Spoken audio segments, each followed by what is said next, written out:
স্ত্রী বলছে, বুঝলে, আজ রাত্রে আমি রান্না করছি না, হোটেলে খাবো। স্বামী, কোনো ব্যাপার না, ডান। স্বামী, হ্যাঁ, তো কোথায় খাবে ভাবছো? একটা মাঝামাঝি রেস্টুরেন্টে গেলেই হবে, কি বলো?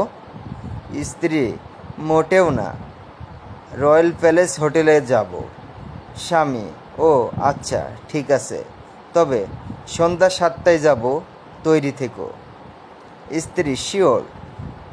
সন্ধ্যা 6:30 গাড়ি করে যেতে যেতে। স্বামী, আজকাল ফুচকাওয়ালার সংখ্যা এ রাস্তায় বেশ বেড়েছে, জানো তো? একবার আমি বন্ধুদের সঙ্গে বাজি রেখে 30টা ফুচকা খেয়েছিলাম, আর বাজি জিতে গেছিলাম। স্ত্রী, এর এমন কি বাহাদুরি? স্বামী, বাহাদুরি, আমাকে আজ পর্যন্ত ফুচকা খাওয়াতে কেউ হারাতে পারেনি। স্ত্রী, ছাড়ো তো, ফুচকা খাওয়াতে তোমাকে আমি গুনে গুনে হারাতে পারি।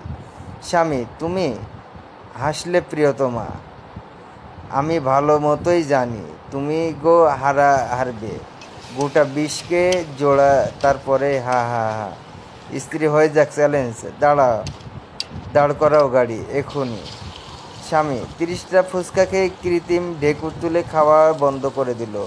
পেট তো স্ত্রী ভরে গিয়েছিল, তবু আরও একটা ফুচকা খেয়ে নিয়েই স্ত্রী খুশিতে আনন্দে চেঁচিয়ে উঠলেন, জিতে গেছি, জিতে গেছি। স্বামী স্মিত হেসে, ইহাই ম্যানেজমেন্ট, সর্বনিম্ন বিনিয়োগের সর্বোচ্চ প্রাপ্তি এবং কর্মী সম্পূর্ণ সন্তুষ্টি।